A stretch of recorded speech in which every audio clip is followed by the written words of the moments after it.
ونصلی علی رسول الکریم اما بعد۔ ایک صاحب نے پوچھا ہے کہ حضرت مفتی طارق مسعود صاحب دامت برکاتہم نے حضور کے بارے میں کچھ گستاخی کی، پھر توبہ بھی کر لی، تو پوچھا ہے کہ کیا اس کی توبہ قبول نہیں ہوگی؟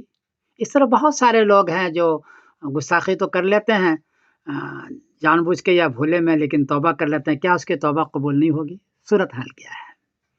جواباً عرض ہے کہ طارق مسعود صاحب نے کیا کیا ہے مجھے اس کے بارے میں پورا پتہ نہیں ہے، البتہ در مختار میں دو روایتیں ہیں، میں دونوں روایت کو بیان کر دیتا ہوں، فیصلہ خود کریں آپ، میں مفتی نہیں ہوں۔ گستاخی کرنے کی تین صورتیں ہیں، ایک تو یہ ہے کہ اس کو پتہ ہی نہیں کہ میں گستاخی کر رہا ہوں، بھول میں وہ کو بات بول گیا ہے، تو ایسے آدمی کو تنبیہ کی جائے گی کہ ایسا نہیں کرنا، یہ گستاخی ہے۔ دوسری شکل یہ کہ جان کے کیا ہے لیکن ایک بار کیا ہے،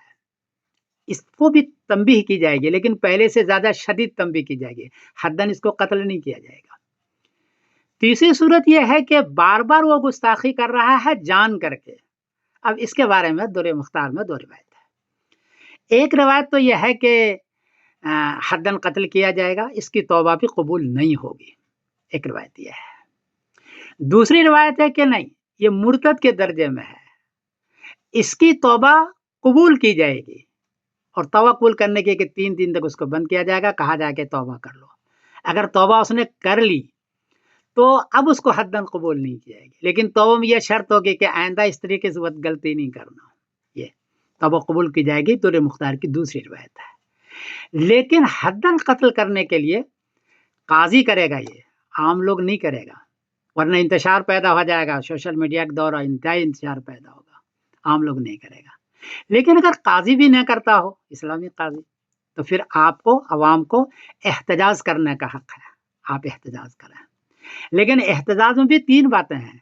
ایک تو ہے کہ احتجاج کرتے وقت کسی کا جانی یا مالی نقصان نہ ہو، دوسرا ہے کہ آپ اس طرح احتجاج نہ کریں کہ سوشل میڈیا کا دور ہے کہ غیر مسلم یہ کہے کہ دیکھو یہ کیسے لوگ ہیں، یہ کس طرح یہ شرارت کر رہے ہیں، یہ اس کا بھی خیال رکھیں، اس طرح احتجاج آپ نہ کریں، جانی مالی نقصان نہ ہو اور شور شرابہ نہ ہو، ہنگامہ نہ ہو، احتجاج کرنے کا آپ کو حق ہے، تاکہ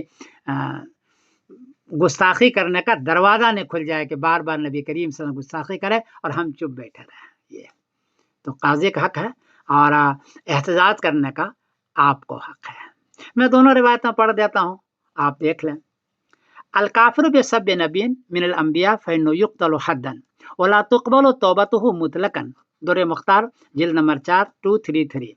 کہ جو نبی کریم صلی اللہ علیہ وسلم کو گالی دیتا ہے اور اس کو جیسے وہ کافر بنا ہو تو وہ قتل کیا جائے گا حداً، اور اس کی توبہ بھی قبول نہیں ہوگی، ایک روایت یہ ہے۔ دوسری روایت ہے فہذا کلام الشفاء صریح فی ان مذہب حنیفہ و اصحاب القول بقبول التوبہ، یہ بابو یہ در مختار ہے، جلد نمبر 4 ہے، صفحہ نمبر 223 ہے، کہ ابو حنیفہ رحمۃ اللہ علیہ ان کے ساتھیوں کا دوسرا مذہب یہ ہے کہ اس کو مرتد کے درجے میں رکھا جائے گا اور اس کی توبہ قبول کی جائے گی، یہ توبہ قبول کی جائے گی، یہ ہے دوسری روایت میں۔ اچھا، جن حضرات نے کہا ہے کہ توبہ قبول نہیں کی جائے گی، ان کا مستدل یہ حدیث ہے، عن علی رضی اللہ تعالیٰ عنہ قال قال رسول اللہ صلی اللہ علیہ وسلم من سب الانبیاء قتل،